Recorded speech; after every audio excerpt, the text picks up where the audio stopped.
बिस्मिल्लाहिर्रहमानिर्रहीम। आज हमने जिस टॉपिक पर बात करनी है उसमें लेबॉरेटरी टेस्ट आते हैं, क्योंकि आज के तरक्की याफ्ता दौर में हर ख़ानदान में कुछ अफराद के लिए डॉक्टर लेबॉरेटरी टेस्ट रिकमेंड करते हैं या उसको खुद अपनी बीमारी की मुकम्मल डायग्नोसिस के लिए ट्रीटमेंट के लिए लेबॉरेटरी टेस्ट की ज़रूरत होती है। तो वो आज हम बात करेंगे कि कौन कौन से टेस्ट किस बीमारी में करवाए जा सकते हैं। पहले हम कंप्लीट ब्लड टेस्ट की बात करेंगे। कंप्लीट ब्लड टेस्ट में कौन कौन से टेस्ट आते हैं, इसमें 5 किस्म के टेस्ट आते हैं, जिसमें HP है, RBC है, TLC है, DLC है और ESR है। HP क्या होता है? Blood for haemoglobin. ये होता किस लिए है ब्लड फॉर? ये अक्सर औरतों में हमल के दौरान इस टेस्ट को करवाए जाते हैं, जिसकी नॉर्मल रेंज औरतों में 12 मिलीग्राम से 16 मिलीग्राम फी मिलीलीटर होती है, जबकि मर्दों में 14 से 18 मिलीग्राम फी मिलीलीटर होती है। इसमें जो अफराद को जिगर का मसाइल हो या खून की कमी हो तो उन अफराद के लिए ये टेस्ट जो है ये रिकमेंड किया जाता है। बाद जिगर की बीमारियों में भी ये टेस्ट जो है वो किया जाता है। अब आगे है TLC, टोटल ल्यूकोसाइट टेस्ट। इसकी जो है ये वाइट ब्लड सेल की जांच पड़ताल के लिए ये टेस्ट किया जाता है। मुख्तलिफ इन्फेक्शन के लिए ये टेस्ट जो है ये किया जाता है। बिलमखसूस जो है ब्लड कैंसर की इन्फेक्शन में जो होती है उसके लिए जब कीमोथेरेपी की जाती है तो इम्यून की नाली के जांच के लिए भी ये टेस्ट जो है ये किया जाता है। इसकी नॉर्मल रेंज जो है वो 4500 से 11400 तक फी मिलीलीटर होती है। जब इसकी वैल्यू ऊपर नीचे होगी तो वो बीमारी के ज़ुमरे में आएगी। DLC, differential leucocyte test. ये जो है ये वाइट ब्लड सेल मुख्तलिफ वाइट ब्लड सेल की जांच के लिए किया जाता है कि उसमें कितनी हसासियत यानी एलर्जी है या मुख्तलिफ इन्फेक्शन की जांच पड़ताल के लिए और मुतअद्दी अमराज के लिए ये टेस्ट किया जाता है। DLC। अब बात आ जाती है red blood cell, RBC, red blood cell. Red blood cell जो है इनकी नॉर्मल रेंज मर्दों में 4.4 से 6.3 मिलियन फी मिलीलीटर होती है, जबकि औरतों में 4.2 से 5.5 मिलियन फी मिलीलीटर होती है। ESR, erythrocyte sedimentation cell. Normal range इसकी जो है 2 से 10 मिलीलीटर होती है मर्दों में, जबकि मर्द ये वैसे ही होती है सारे मर्दों और दोनों में इसकी रेंज। नॉर्मल रेंज इसकी 2 से 10 मिलीलीटर फी मिलीलीटर होती है। मर्ज़ के पुराने होने पर यह करवाया जाता है, इन्फेक्शन की सूरत में ये करवाया जाता है और औरतों के अयाम में भी ये टेस्ट करवाया जाता है। ये जो आपको 5 टेस्ट बताए हैं ये कंप्लीट ब्लड टेस्ट के हैं। इसमें अगर आपको HP का मसला है, जिगर के मसाइल की वजह से या हमल होने की वजह से खून की कमी है तो आप अपने खून की जांच पड़ताल के लिए टेस्ट करवा सकते हैं। अगर आपको अपने वाइट ब्लड सेल जो बीमारियों से आपको महफूज रखते हैं, क़ुव्वत मुदाफ़त को बेहतर करते हैं, उसका टेस्ट करवाना चाहते हैं तो वो करवा लें। TLC। फिर DLC आप मुतअद्दी अमराज से बचने के लिए करवा सकते हैं। ESR और रेड ब्लड सेल ये करवा कर अपनी बीमारियों की प्रॉपर तशख़ीस के लिए आपके मुआविन साबित हो सकते हैं ये टेस्ट। अगले बारे में वो है डायबिटीज़ के बारे में। डायबिटीज़ में कौन से टेस्ट होते हैं? इसमें एक ब्लड शुगर होता है और GTT होता है, ग्लूकोज टॉलरेंस टेस्ट।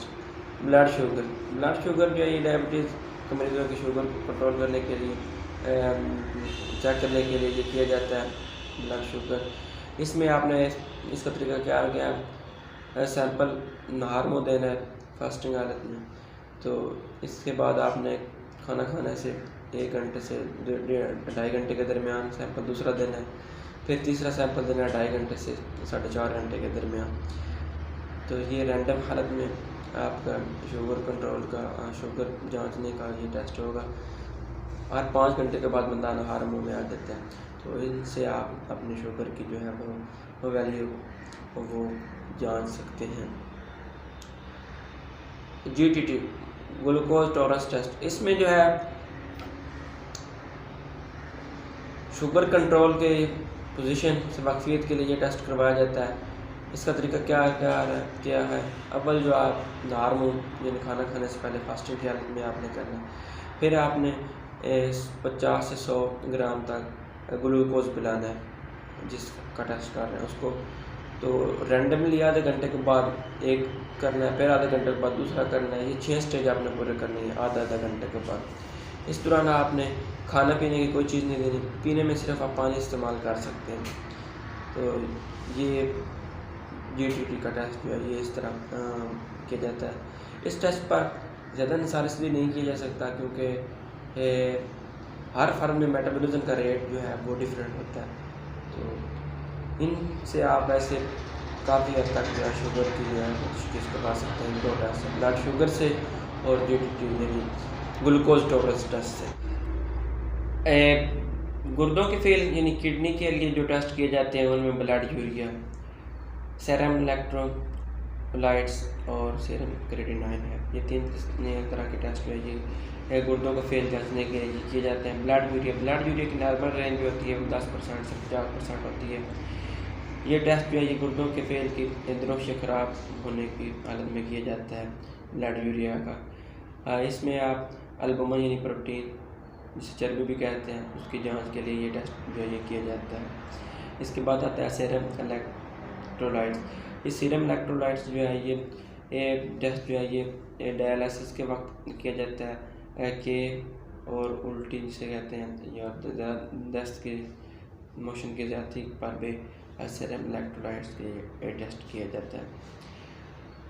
जो सीरम क्रेटिनाइन है ये गुर्दों के फेल में किसी किस्म की कमी आ जाने पर ये टेस्ट जो है किया जाता है। ये 3 तरह के टेस्ट थे गुर्दों का फेल जानने के लिए, ब्लड यूरिया का, सीरम क्रेटिनाइन और सीरम इलेक्ट्रोलाइट्स। ये 3 टेस्ट करवा कर आप गुर्दों का फेल जो है वो जान सकते हैं। जिगर के फंक्शन जांचने के लिए जो टेस्ट किए जाते हैं उनमें पहले नंबर पर आता है liver LFT liver function test, serum bilirubin दूसरे नंबर पर, हेपेटाइटिस सेल्फी एंटीजन, इसमें आगे फिर 2 आते हैं anti-HCV और HAS-AG।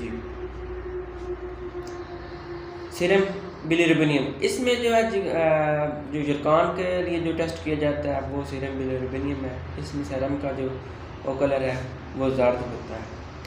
LFT liver function test, इसमें जिगर के 3 एंजाइम का टेस्ट किया जाता है। उसमें SGPT है, SGOT है और S अल्कलाइन यानी सीरम अल्कलाइन है। इन तीनों का फंक्शन जो है वो चेक किया जाता है। SGPT की वैल्यू जो है वो अप टू 37 होनी चाहिए। जो SGOT है इसकी वैल्यू जो है अप टू 40 होनी चाहिए और S सीरम अल्कलाइन की वैल्यू जो है वो दरमियान में 33 और 63 के से लेकर 256 के दरमियान में होनी चाहिए फीमेल। ये सीरम अल्कलाइन की वैल्यू। इन तीनों एंजाइम में जब कमी बेशी होगी तो जिगर का फेल जो है वो ख़राब हो सकता है। जब इनमें कमी हो जाती होगी तो जिगर जो है बड़ा हो सकता है। इसमें सीरम की जो कलर है वो उस फैट या दर्द कलर का हो सकता है। आगे आ जाता है anti-HCV।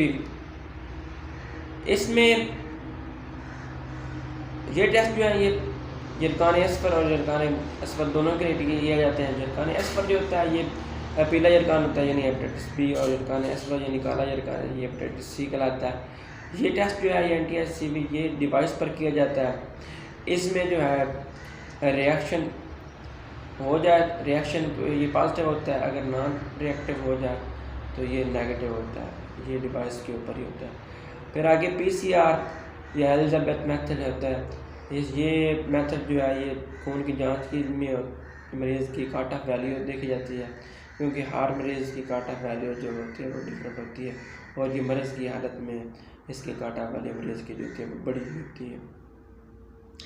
ये आज हमने जो आपको 3 टेस्ट बताए हैं ये इन बनते तो ज़्यादा हैं, पर मेन जो 3 हैं वो जिगर के फंक्शन की जांच पड़ताल के लिए किए जाते हैं। Serum bilirubin, LFT liver function test और NTSCV।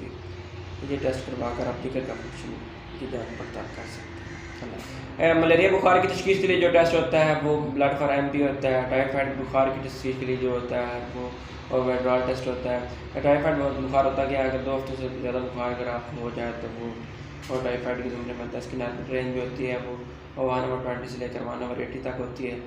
लेकिन अगर इसकी वैल्यू 160 से 320 के दरमियान हो जाए तो ये टाइफाइड के जरासीम होते हैं, उनका ट्रीटमेंट करना चाहिए। सीरम एनालिसिस ये टेस्ट जो होता है ये लेवल यानी पैंक्रियाज की सोच के लिए किया जाता है। RH फैक्टर यानी ब्लड के मरीज़ की तशखीस के लिए बीमारी की तशखीस के लिए ये टेस्ट किया जाता है।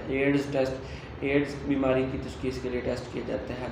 सैमोनेलाइसिस ये मर्दाना बांझपन के लिए जो टेस्ट किया जाता है वो एड्स होता है। मर्दानापन के लिए जो सैमोनेलाइसिस का टेस्ट होता है। प्रेगनेंसी टेस्ट जो होता है ये औरतों में हमल है या नहीं है उसके लिए किया जाता है। स्टूल टेस्ट, स्टूल के अंदर पखाने के अंदर अमेबा दिगर कीड़ों की को जांच पड़ताल के लिए टेस्ट किया जाता है।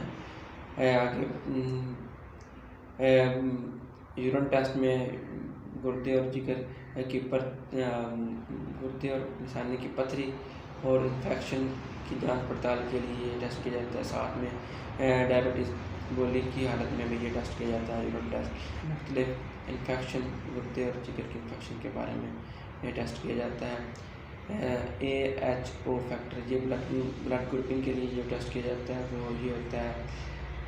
आगे आ जाता है क्रॉस मैचिंग। क्रॉस मैचिंग में जो ब्लड एक से दूसरे पास को देने और लेने के लिए जो टेस्ट किया जाता है वो क्रॉस मैचिंग का टेस्ट होता है। साथ में ब्लड क्लॉटिंग और bleeding time, clotting time, BT और CT का टेस्ट होता है। ये टेस्ट खून के अंजमात का पता लगाने के लिए होता है। औरतों में अयाम की ज़्यादती से नक्सीर की या किसी वजह से खून ज़्यादा बहने की वजह से जो टेस्ट होता है वो CT और BT होता है। BT की नॉर्मल रेंज होती है वो 2 से 10 मिनट तक होती है। CT की नॉर्मल रेंज होती है वो 1 से 4 मिनट तक होती है। इसके बाद आ जाता है RH फैक्टर इन ब्लड। ये ब्लड में RH फैक्टर इन ब्लड को मालूम करने के लिए टेस्ट किए जाते हैं। ये टेस्ट करवा कर आप अपनी बीमारी की डिग्नोसिस करवा सकते हैं और अपनी बीमारी की तशखीस कर सकते हैं।